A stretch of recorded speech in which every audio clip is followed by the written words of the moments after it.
तेज प्रताप ने कहा, तुम तो ऐसे बोल रही हो जैसे मुझे कभी देखा ही नहीं है। मुझे पता है तुम कल का गुस्सा जानबूझकर मुझ पर निकाल रही हो ना।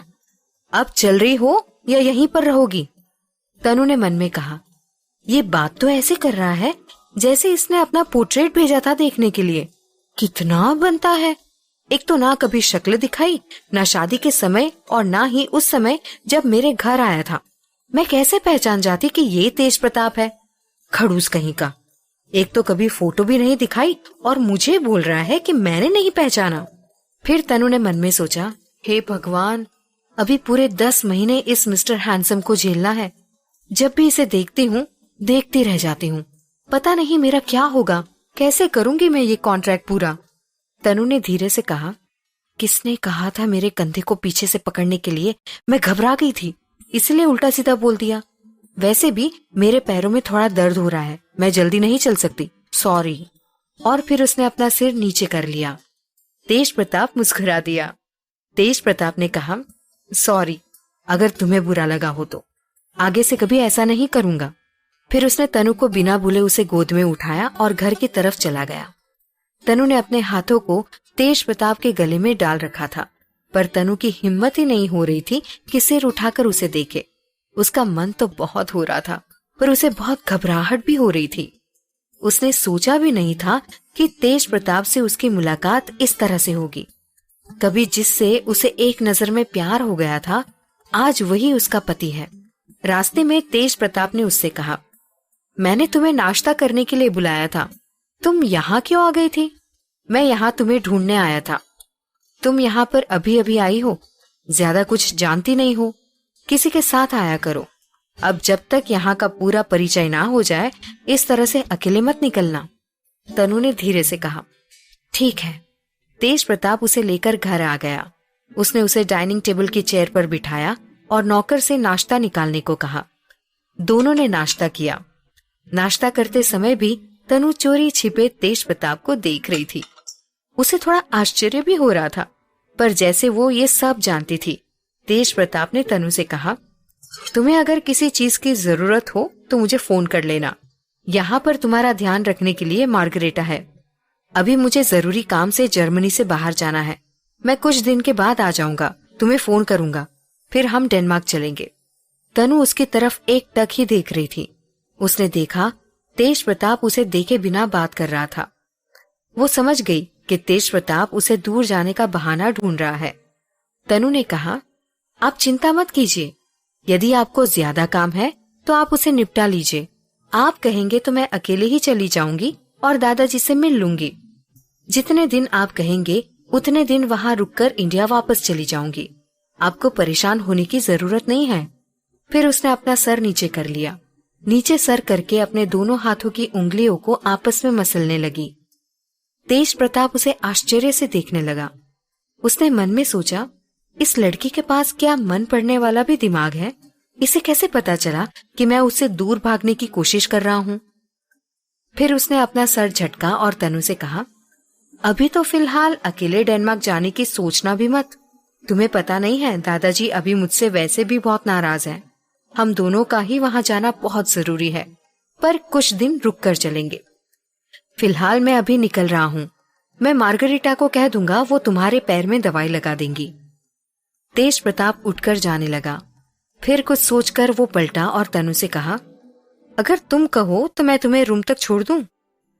तनु ने पलटकर तेज प्रताप को देखा और उससे कहा, अगर आपको कोई दिक्कत ना हो तो। और फिर वो भी मुस्कुरा दी। तेज प्रताप ने तनु को गोद में उठाया। तनु का मन हो रहा था कि एक बार अपना सिर उठाकर तेज प्रताप को देखे, पर उसने अपने आप को कैसे रोका ये तो वही जानती थी। तेज प्रताप ने उसके रूम में उसके बेड पर उसे लेटा दिया और उससे कहा, अपने पैर को ज्यादा हिलाने की जरूरत नहीं है, और फिर वहां से चला गया। उसके जाने के बाद तनु ने मन में कहा, कितना खड़ूस आदमी है। एक तो इसके कारण मैं गार्डन में गिर गई। मेरे पैर में पहले तो सिर्फ हल्का दर्द था, लगता है अब मोच आ गई है। और एक बार पूछा भी नहीं, कहीं दर्द तो नहीं हो रहा? कुछ नहीं तो दवाई लगा देता मेरे पैरों में, मगर नहीं, इसे तो करंट लगता है। देखो कैसे मुझे बगैर देखे बात करता है। जैसे कि मैं देख लूंगी तो इसकी आंखें फूट जाएंगी। फिर उसने ये ख्याल झटका और तेज प्रताप की पहली और दूसरी मुलाकात के बारे में सोचने लगी। उसे याद आया, पहली बार जब वो उससे मिली थी तब उसने तेज प्रताप की कॉलर पकड़कर उसे कितना सुनाया था। फिर दूसरी बार जब उसने उसकी आंखों में देखा था तो देखती रह गई थी। फिर वो मन ही मन मुस्कुरा उठी। फिर उसने हाथ जोड़कर भगवान का कई बार धन्यवाद किया और कहा, हे भगवान, तुमने इतने हैंडसम और प्यारे इंसान को सिर्फ 1 साल के लिए मेरे गले में क्यों बांधा? क्या बिगाड़ा है मैंने तुम्हारा? प्लीज तुमसे विनती है, इस कॉन्ट्रैक्ट को फाड़ दो, जला दो, गुमा दो, कुछ भी कर दो, पर इसे मेरी जिंदगी से दूर मत जाने देना। तनु ने अपने दिल पर हाथ रखकर कहा, मुझे नहीं पता था वो काली आंखों वाला हैंडसम सा आदमी मेरा पति है। वाकई बहुत हैंडसम है। मुझे नहीं पता था। मैं पहली बार जिस आदमी के प्रति इतनी आकर्षित हुई थी वो आदमी ही मेरी जिंदगी में आ गया है। वाकई मैं बहुत खुशनसीब हूँ। फिर अचानक से ही उसके मन में ख्याल आया, पर मुझे भूलना नहीं है, मैंने उसके साथ कॉन्ट्रैक्ट साइन किया है। फिर उसने कहा, ये सब मेरे साथ ही क्यों होता है? कितना अच्छा होता उसके साथ मेरी बगैर कॉन्ट्रैक्ट की शादी हुई होती। फिर उसे एक एक करके कॉन्ट्रैक्ट की शर्तें याद आने लगी। उसे अंदर ही अंदर घबराहट होने लगी।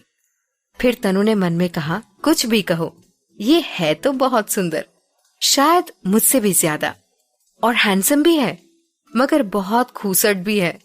शायद लोग इसकी खूबसूरती के आकर्षण में इसके दीवाने बन गए हैं, तभी तो ये सबको बहुत अच्छा लगता है। वैसे अच्छा तो मुझे भी लगने लगा है, पर मुझे इस लालची आदमी की तरफ बिल्कुल ही नहीं झुकना है, चाहे कुछ भी हो जाए। लेकिन इसने मेरी हर कदम पर हेल्प की है, इसलिए ये जैसा चाहता है मुझे वैसा ही करना पड़ेगा। फिर उसने मन में कहा, प्यार नाम का शब्द इस कॉन्ट्रैक्ट में नहीं है, मुझे इस शब्द से बचकर रहना पड़ेगा, पर कैसे रहूं ये तो नहीं समझ आ रहा। फिर उसने मन में कुछ सोचा और वो अपने में ही मुस्कुराने लगी। तभी एक ब्लैक स्कर्ट और व्हाइट टॉप पहने 46-47 साल की लेडी आई। उसने तनु से पूछा, where are you getting pain? I will put the medicine. Tanu ने उसे इशारे से बताया। वो महिला जिसका नाम मार्गरीटा था, तनु के पैरों में दवाई लगाने लगी। तनु प्यार से उसे देख रही थी। दवाई लगाते हुए मार्गरीटा ने तनु को अपना परिचय दिया। तनु उसे देख रही थी। तनु ने अपने मन में सोचा, ये पैर को भी अभी मुड़ना था, पर इसी बहाने से ही सही तेज प्रताप से मुलाकात हुई। पता नहीं कितने दिन से उसका चेहरा देखना चाहती थी, आज देखकर बहुत सुकून मिला है। मार्गरीटा ने तनु के पैरों में दवाई लगा दी थी। उसने तनु को ब्लैंकेट उठाया और कहा, Whenever you want something, please call me। और ऐसा बोलकर वहां से चली गई। तनु वहां कुछ देर लेटी रही। फिर उसने मोहित को फोन लगाया। मोहित ने फोन उठाया। उसने कहा, हेलो। तनु ने उसे पूछा, मोहित कैसे हो? मोहित ने कहा, अच्छा हूं। क्या आप जर्मनी पहुंच गई? तनु ने आश्चर्य से कहा, पर तुम्हें कैसे पता मैं जर्मनी आने वाली हूं? मोहित ने हंसते हुए कहा, मेरे पास रोज ही जीजू का फोन आता है, उन्होंने बताया कि आप जर्मनी आने वाली हैं। आप तो मुझे बताना ही भूल गई थी। आपको पता है, जीजू ने मेरा एडमिशन यहीं ऑस्ट्रेलिया में करवा दिया है। मैं अपना 11th और 12th यहीं ऑस्ट्रेलिया में रहकर पढ़ लूंगा। अभी कुछ ही दिन हुए हैं क्लास अटेंड करते, ऑनलाइन क्लास लगती है। यहाँ बहुत ही अच्छे से पढ़ाते हैं, मुझे बहुत मजा आता है पढ़ने में। दीदी सच कहूँ, जीजू बहुत अच्छे हैं, वो आपका और मेरा बहुत ध्यान रखते हैं। पता नहीं वो नहीं होते तो हमारा क्या होता। ये कहकर वो बहुत इमोशनल हो गया। तनु ने कहा, हाँ ये तो सच है, उन्होंने हमारा साथ तब दिया जब हमें सबसे ज्यादा जरूरत थी। और फिर उसने थोड़ी देर के बाद बात बदलते हुए कहा, तुम्हें वहां खाना पीना अच्छा लग रहा है या नहीं? मोहित ने कहा, हाँ जीजू ने यहाँ एक इंडियन कुक रखा है, वो मेरे लिए इंडियन खाना बनाता है। ऐसा लगता है जैसे इंडिया का खाना खा रहा हूँ। बहुत अच्छा बनाता है, बिल्कुल मॉम की तरह। ये कहते हुए उसकी आंखें भर आई। तनु ने उससे कहा, तुम परेशान मत हो, ज्यादा उदास भी मत हो, तुम जल्दी ठीक हो जाओगे और हम सब साथ में रहेंगे। अब सब ठीक है। मोहित ने कहा, हाँ दीदी, पर कभी कभी पापा मम्मी की बहुत याद आती है। फिर मोहित ने अपने दुख के लम्हों को छोड़ा और बात बदलते हुए तनु से कहा, और आपको पता है, जीजू तो आए थे मुझसे मिलने और उन्होंने कहा है मेरी तबीयत ठीक होते ही वो मुझे डेनमार्क ले जाएंगे, हम सब साथ में रहेंगे। तनु ने कुछ सोचते हुए कहा, हाँ ऐसा ही होगा। फिर मोहित ने कुछ सोचते हुए कहा, दीदी वैसे एक बात कहूं? तनु ने कहा, हाँ बोलो। मोहित ने कहा, अगर आज पापा मम्मी होते तो आप उन्हें जीजू से मिलाती तो शायद वो बहुत ज्यादा खुश होते। उन्हें ढूंढने पर भी इतने अच्छे जीजू नहीं मिलते। उनकी जितनी तारीफ की जाए कम है। आपको स्पेशल थैंक्स, आपने मेरे लिए इतने अच्छे जीजू को ढूंढा है। तनु ने कहा, अब तू उनकी ज्यादा तारीफ मत कर, नहीं तो वो बिगड़ जाएंगे। और फिर दोनों हंसने लगे। तनु ने कहा, तुम अपने खाने पीने का और अपनी पढ़ाई का ध्यान रखना। फिर उसने कहा, तुम्हारा ट्रीटमेंट तो अच्छा चल रहा है ना? मोहित ने कहा, एकदम फर्स्ट क्लास, मैं जल्दी ठीक हो जाऊंगा दीदी, और आप मेरी चिंता मत करना। वैसे जीजू भी मुझसे मिलने आने वाले हैं, आप भी उनके साथ आ जाती तो बहुत अच्छा लगता। तनु ने कहा, मैं आऊंगी। अच्छा ठीक है, अब मैं फोन रखती हूँ। और दोनों ने फोन रख दिया। फोन रखकर तनु फिर बड़बड़ाने लगी। उसने मन में कहा, मेरे भाई को भी पटा लिया, देखो रोज रोज फोन करते हैं, उससे मिलने ऑस्ट्रेलिया भी चला जाता है। अरे मुझे तो कभी बता दिया होता, पर नहीं, मैं तो उसकी कुछ लगती ही नहीं हूँ। और यहाँ मुझसे तो बिल्कुल बात ही नहीं करता है। बात क्या करता है, शक्ल भी नहीं दिखाना चाहता है। भगवान, ये मुझे डेनमार्क ले जाएगा भी या नहीं? मुझे तो लगता है ये मुझसे दोबारा मिलने ही नहीं आएगा। ऐसे घबरा रहा था जैसे कोई लड़की हो, मेरी तरफ देखता भी नहीं है। तनु ऐसे ही थोड़ी देर बड़बड़ाती रही और सोचती रही कि अब उसे क्या करना है। फिर उसने खुद से ही कहा, चलो शिल्पा को फोन लगा लेती हूँ, वो अभी फ्री होगी। फिर उसने शिल्पा को फोन लगाया। शिल्पा ने फोन उठाया। शिल्पा ने कहा, हेलो। तनु ने कहा, और कैसी है मेरी जान? शिल्पा ने कहा, अभी ठीक नहीं हूँ यार, तुझे पता है आज क्या हुआ? सुबह सुबह पापा ने फरमान सुना दिया, उनके किसी दोस्त के बेटे से मेरी शादी कराएंगे। ना जान ना पहचान, ऐसे भी कहीं शादी होती है? मैं तेरी तरह शादी नहीं करना चाहती। तुझे तो बहुत अच्छा पति मिला है, पर मेरा भाग्य पता नहीं अच्छा है या नहीं। कह रहे थे कि शादी के बाद बेंगलुरु जाना है। खुद ही से सारा कुछ डिसाइड कर लिया और अभी अगले महीने सगाई है। ऐसा भी कहीं होता है यार? तू समझाना पापा को, मुझे ऐसे शादी नहीं करनी है। तनु ने कहा, अंकल ने इतना बड़ा फैसला ले लिया और तुमसे पूछा भी नहीं? शिल्पा ने कहा, हाँ यार, लेकिन मैं भी कुछ बोल नहीं पाई। उनका कहना है उस लड़के को अच्छे से जानते हैं, वो मेरे पापा मम्मी का भी ध्यान रखेगा। ये कहकर उसने गहरी सांस ली। तनु ने कहा, अगर अंकल ने कहा है तो एक बार उस लड़के से मिलने में बुराई क्या है? हो सकता है वो अच्छा लड़का हो और तुम ऐसे ही उसे गलत समझ रही हो। शिल्पा ने कहा, ठीक है, अब तू कहती है तो मैं मिल लूंगी। और हाँ, तुम अच्छे से पहुंच गई हो, ये मुझे कल रात में भाई ने बता दिया था। तनु ने आश्चर्य से कहा, क्या? उसने बता भी दिया? लेकिन मुझे तो पता ही नहीं चला मैं कब यहाँ जर्मनी पहुंच गई। शिल्पा ने हंसते हुए कहा, हाँ, और तुम्हारी बहुत तारीफ भी कर रहे थे कि तुम एयरपोर्ट पर बहुत एंजॉय कर रही थी। इतना कहते ही वो हंसने लगी। तनु ने उसे गुस्से में कहा, एंजॉय मैं नहीं कर रही थी, तेरा भाई मुझे देखकर कर रहा था। पता है कितनी देर से लेने आया? मेरे मन में तो इतने बुरे बुरे ख्याल आ रहे थे, मुझे लग रहा था तेरा भाई मुझे छोड़कर भाग गया। मैं कैसे वहां रही मैं ही जानती हूँ। ऐसे पागलों के जैसे तेरे भाई को ढूंढ रही थी, ना तो उसका फोन लग रहा था और ना ही अरुण का। आधे घंटे से भी ज्यादा समय से मैं उन दोनों को ढूंढ रही थी। उन लोगों का कुछ भी अता पता नहीं था। मेरी तो आंखें भर आई थी। शिल्पा ने कहा, हाँ, गुस्से में थी तू, और मेरा भाई बोल रहा था कि तुम उसकी शक्ल भी नहीं देख रही थी। अब इतना भी बुरा नहीं है मेरा भाई।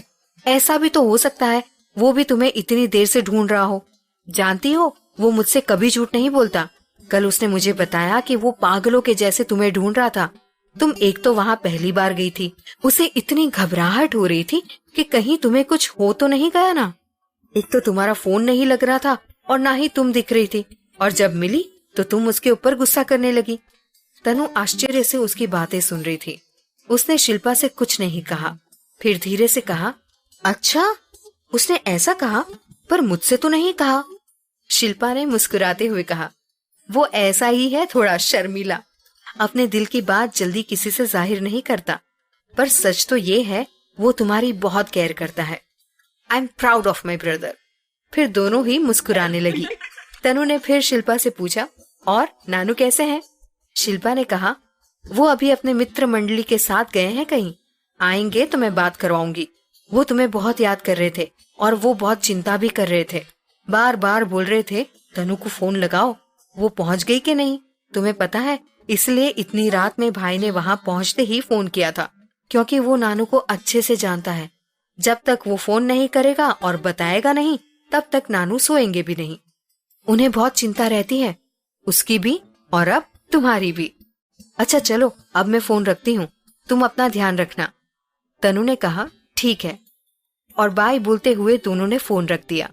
तनु ऐसे ही ख्यालों में गुम हुए कब सो गई उसे पता ही नहीं चला। थोड़ा पैर का दर्द और थोड़ी थकान, इसलिए उसे जल्दी नींद आ गई, और जब उसकी नींद खुली तब शाम के 4 बज रहे थे। तनु ने कहा, बाप रे, इतनी देर से सो रही थी, मुझे पता ही नहीं चला। फिर वो धीरे से उठी। उसने अपने पैर को जमीन पर रखा, लेकिन अभी भी उसके पैर में दर्द था। उसने मन में कहा, अब तो इसी दर्द के सहारे जीना है। फिर वो थोड़ी उदास हो गई। वो धीरे धीरे अपने आप को संभालते हुए रूम के बाहर आई। शाम होते होते उसे अकेलेपन ने घेर लिया। 1-2 दिन में ही तनु के पैरों का दर्द ठीक हो गया था।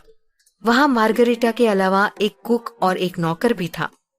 सभी मिलकर तनु का बहुत ध्यान रखते थे, पर तनु का वहां मन ही नहीं लग रहा था। वो लगभग रोज ही मोहित, शिल्पा और नानू को फोन लगाकर बात किया करती थी। ऐसे ही धीरे धीरे 15 दिन निकल गए।